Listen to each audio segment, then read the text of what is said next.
আসসালামু আলাইকুম। আশা করি সবাই ভালো আছেন।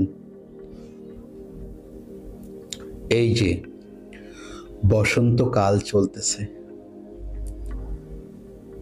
এই বসন্তকালে আপনারা অনেক উল্লাসে মেতে ওঠেন, কিন্তু আদৌ জানেন কি এই কালচক্র সম্বন্ধে, এই কালের সম্বন্ধে আদৌ ধারণা, সঠিক জ্ঞান আমাদের জানা আছে কি?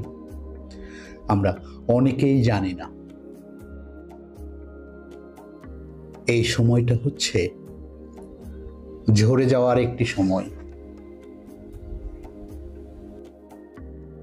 এই সময়টা হচ্ছে আপনজনকে,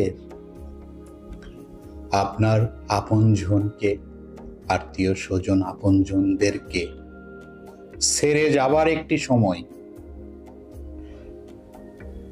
কেননা এই সময়টাতে পর্যাপ্ত জীবন ঝরে পড়ে, পর্যাপ্ত জীবন ঝরে পড়ে। এই সৃষ্টির শুধু মানব দানব পশু পক্ষী না, এই সৃষ্টির বৃক্ষর পাতার দিকে নজর দিবেন।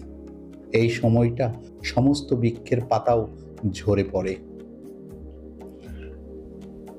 তো এই সময়টাতে কেন আমাদেরকে উজ্জীবিত থাকতে হয়? কেননা আমাদের শরীরের ইমিউনিটি সিস্টেমকে, রোগ প্রতিরোধ ক্ষমতাকে বৃদ্ধি করে রাখার জন্য এই সময় আনন্দ উল্লাসে মেতে থাকা একান্তই প্রয়োজন।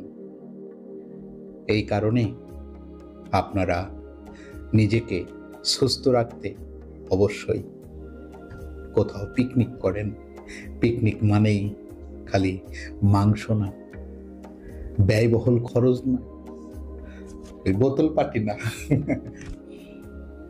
আপনারা পিকনিক বিভিন্নভাবেই করতে পারেন। যেমন আমি মাঝের মধ্যে পিকনিক করি বেগুনের চপ ভাজি, খাঁটি গাওয়া ঘি আর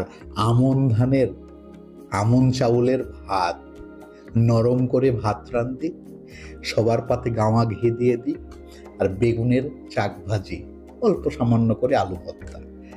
এই পিকনিকও আমি মাঝের মধ্যেই করে থাকি।